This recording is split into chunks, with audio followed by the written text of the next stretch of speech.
اعوذ باللہ من الشیطان الرجیم بسم اللہ الرحمن الرحیم۔ تمام ناظرین کی خدمت میں السلام علیکم ورحمۃ اللہ۔ ولی عصر یوٹیوب اردو چینل کے پلیٹ فارم سے آپ تمام کی خدمت میں حاضر ہیں۔ جیسا کہ آپ کو علم ہے کہ جناب ابو حنیفہ کے متعلق ہم نے ایک سلسلہ شروع کیا تھا۔ پہلی قسط آپ نے حتماً ملاحظہ کی ہوگی، نہایت دلچسپ۔ جب اہل بیت کو چھوڑ کر جب مکتب اہل بیت کے بارے میں یہ کہا گیا کہ اجماع اہل البیت لیس بحجہ، کہ اگر اہل بیت کسی مسئلے میں اتفاق کر لے تو وہ حجت نہیں ہے، اہل بیت کی تعلیمات کو سائڈ پہ لگا کر آج احناف جناب ابو حنیفہ، اور دنیا میں سب سے زیادہ تعداد احناف کی، مالکی، شافعی، حنبلی، یہ بعد میں کہیں پر ان کی تعداد جو ہے وہ زیادہ ہے، لیکن کہیں پر مثلا زیادہ ہوگی، کسی خاص منطقے میں کسی خاص علاقے میں زیادہ ہوگی، لیکن اوورآل دیکھا جائے تو احناف زیادہ ہے، جناب ابو حنیفہ کے پیچھے چلنے والے۔ تو اب دیکھتے ہیں کہ جناب ابو حنیفہ جو ہیں وہ کیا کیا فضائل رکھتے ہیں۔ خود علماء اہل سنت نے جناب ابو حنیفہ کے بارے میں کیا نظریات بیان کیے، تعجب ہوگا آپ کو جان کر، ملاحظہ فرمائیں۔ السنہ، کتاب السنہ کس کی ہے جناب؟ عبداللہ بن امام اہل سنہ احمد ابن حنبل الشیبانی، مجلد الاول، دکتر محمد بن سعید بن سالم کی تحقیق کے ساتھ۔ اس میں جب جاتے ہیں تو صفحہ نمبر 207 روایت کیا ہے؟ جناب اوزاعی کیا نقل کرتے ہیں کہ جناب ابو حنیفہ جب لما مات ابو حنیفہ، ٹھیک ہے، اب جناب ابو حنیفہ کی موت پر خوشی کا اظہار کون کر رہے ہیں؟ جناب اوزاعی صاحب۔ جناب اوزاعی کون تھے وہ میں آپ کی خدمت میں رکھتا ہوں تاکہ پتہ چلے۔ کہا کہ جناب اوزاعی نے کہا کہ جب یہ دنیا سے مر گیا، اللہ کا شکر ہے جان چھٹی جی ہماری، ٹھیک ہے۔ اور یہ جناب اوزاعی کون ہے؟ علم رجال الحدیث استاذ دکتر تقی الدین ندوی کیا کہتے ہیں؟ اوزاعی عبد الرحمن بن عمرو بن احمد شیخ الاسلام و عالم اہل الشام۔ اوزاعی اہل شام شیخ الاسلام تھے، اور کہتے ہیں کہ جناب انہوں نے اوزاعی صاحب نے کیا کہا جب ابو حنیفہ اس دنیا سے گیا کہ شکر ہے اس دنیا سے گیا، یعنی مرا تے ساڑی جان چھٹی، یہ جناب ابو حنیفہ۔ اس کے بعد اگلا مرلہ ملاحظہ فرمائیں، کتاب اسی کتاب میں کتاب السنہ جناب احمد ابن حنبل، پہلی جلد، صفحہ نمبر 211۔ حماد ابن سلمہ یلعن ابا حنیفہ۔ حماد ابن سلمہ اہل سنت کے ہاں ایک بہت بڑا نام، کئی روایات آپ ان سے دیکھتے ہیں، ان کا نام وہاں پر ہوتا ہے۔ وہ جناب ابو حنیفہ پہ لعن کیا کرتے تھے۔ اسی طرح شعبہ، سبحان اللہ، امیر المؤمنین شعبہ بھی جو ہیں وہ یلعن ابا حنیفہ، وہ بھی ابو حنیفہ پہ کیا ہے؟ لعن کیا کرتے تھے۔ تو جناب لعن یعنی لعنت، جناب ابو حنیفہ پہ خود علماء اہل سنت، خود محدثین، خود ائمہ اہل سنت جو ہیں وہ لعن کیا کرتے تھے۔ تو آپ دیکھ لیں کہ جناب ابو حنیفہ کا کتنا بڑا مقام تھا اہل سنت میں۔ سند اسنادہ صحیح۔ اچھا، یہ جناب ابو حنیفہ کے بارے میں یہ دیکھیے گا، بڑا دلچسپ ہے۔ مجمع الزوائد، منبع الفوائد، جناب حیثمی صاحب کی 7ویں جلد، صفحہ نمبر 301۔ روایت کیا ہے؟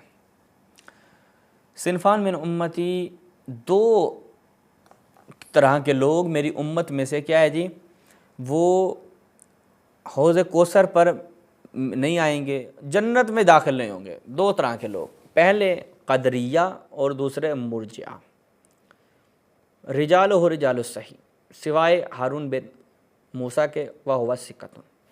تو لہٰذا دو طرح کے گروہ جنت میں نہیں جائیں گے، ایک مرجعہ، قدریہ۔ دیکھتے ہیں جناب یہ مرجعہ کون تھے، جنت میں نہیں جائیں گے۔ اب دیکھتے ہیں جنت میں کون نہیں جائے گا۔ ملاحظہ فرمائیں کتاب السنہ دوبارہ سے، احمد ابن حنبل، پہلی جلد، دار ابن قیم کی چاپ، صفحہ نمبر 222۔ دو طرح کے گروہ جنت میں نہیں جائیں گے، مرجعہ اور قدریہ۔ کہتے ہیں جناب عبد الرحمن مقرئی کیا کہتے ہیں؟ کان واللہ ابو حنیفہ مرجعن ودعانی الی الارجاء، کہ جناب ابو حنیفہ صاحب جو ہیں وہ مرجعے تھے مرجعہ تھے، اور انہوں نے بھی مجھے ارجاء کی طرف دعوت دی، میں نے لیکن انکار کر دیا۔ کون کہہ رہا ہے؟ عبد الرحمن صاحب کہہ رہے ہیں۔ اور پچھلی روایت میں ہم آپ کو کیا دکھایا کہ جو دو طرح کے لوگ جنت میں نہیں جائیں گے، مرجعہ اور قدریہ، اور ابو حنیفہ صاحب مرجعی تھے۔ تو لہٰذا میرے احناف، میرے حنفی فقہ پر چلنے والے دوستو، جو شخص جنت میں نہیں جائے گا ان میں سے ایک کون ہے جن سے آپ دین لیتے ہیں؟ ابو حنیفہ صاحب، وہ جہنم میں جا رہے ہیں۔ پھر اسی صفحہ نمبر یہ آپ نے یہاں پہ ملاحظہ کیا تھا 222، پھر آگے جائیں 226 پہ۔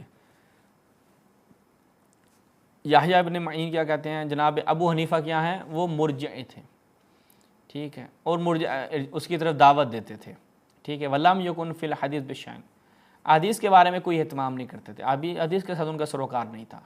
سنت رسول کیا ہے؟ حدیث ہے۔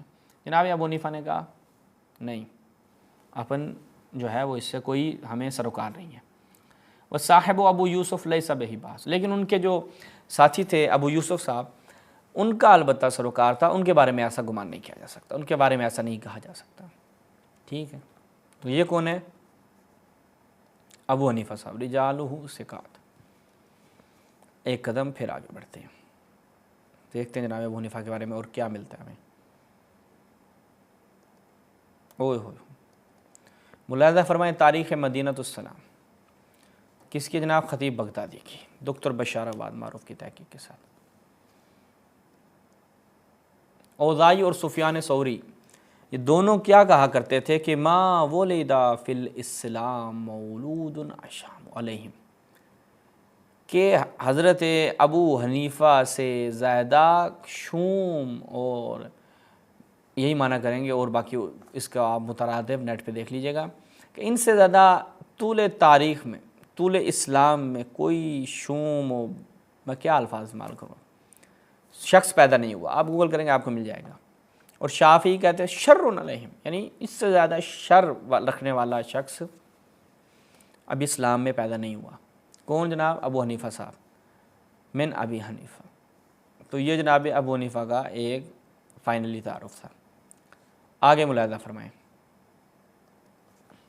کتاب تاریخ مدینہ السلام، خطیب بغدادی صاحب، مجلد الخامس عشر، دکتر بشار آباد معروف،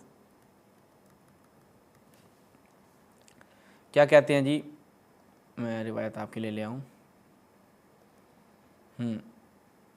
عبداللہ بن ادریس کیا کہتے ہیں؟ یقول کان ابو حنیفہ ضالا مضلا، و ابو یوسف کیا کہتے تھے؟ فاسق من الفاسقین۔ ابو حنیفہ صاحب کیا ہیں؟ گمراہ کرنے والے، اور خود بھی گمراہ ہیں، خود بھی گمراہ ہیں اور گمراہ بھی کرتے ہیں۔ کون کہہ رہے ہیں؟ جناب عبداللہ بن ادریس۔ عبداللہ بن ادریس جو ان کے صحاح کے راوی ہیں، بخاری مسلم کے روات میں سے ہیں، انہوں نے کہا کہ آپ کی بات میں دم ہے۔ ملاحظہ فرمائیں، عبداللہ بن ادریس جو جناب ابو حنیفہ کے بارے میں کہہ رہے ہیں کہ وہ ایک ضال و مضل ہیں، دیکھیے کون کہہ رہے تھے؟ عبداللہ بن ادریس، السیر اعلام النبلاء الجزء السابع، عبداللہ بن ادریس ابن یزید بن عبد الرحمن الامام الحافظ القدوہ شیخ الاسلام۔ اہل سنت کے مبنا کے مطابق ان کے شیخ الاسلام، ان کے قدوہ، ان کے امام، ان کے حافظ نے کیا بیان کیا جناب مفتی اس کے متعلق، جناب ابو حنیفہ کے متعلق کیا کہتے ہیں جی؟ کہ یہ ضال و مضل ہے، ٹھیک ہے جی، یہ ملاحظہ فرمائیں۔ کان ابو حنیفہ ضالا مضلا و ابو یوسف فاسق من الفاسقین، ابو یوسف فاسق ہے فاسقین میں سے، اور جناب ابو حنیفہ ضال و مضل ہے، ٹھیک ہے۔ اچھا جی، تو لہٰذا یہ سند میں یہ اس روایت میں مشکل نہیں ہے۔ اس کے بعد ایک قدم آگے بڑھتے ہیں۔ جناب ابو حنیفہ نے ایک ہی جلسے میں، ایک ہی بات کے حوالے سے 5 فتوے دیے، لوگ متنفر ہو گئے۔ کتاب السنہ،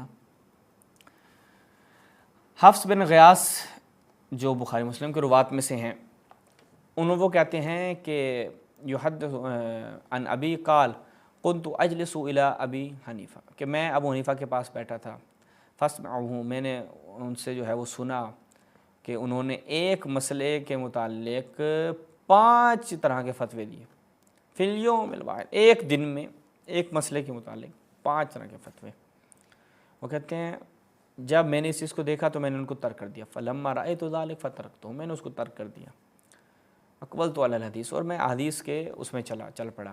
میں نے کہا ابو حنیفہ سے جو ہے وہ کسب فیض کرتا ہوں، سنت لے رہے ہیں بھائی، آج اہل سنت کہتے ہیں ہم تابع سنت رسول ہیں، اور سنت آپ کا کوئی محدث کوئی مولوی لینے کو تیار نہیں ہے، تو لہٰذا یہاں پہ پتہ چل جاتا ہے کہ معاملہ کیا ہے۔ تو یہ جناب ابو حنیفہ، انشاءاللہ جناب ابو حنیفہ کے متعلق مزید ان کے جو فضائل ہیں وہ بھی آپ کی خدمت میں بیان کرتے رہیں گے۔ اسی کے ساتھ آپ سب سے اجازت چاہتے ہیں۔ السلام علیکم ورحمۃ اللہ۔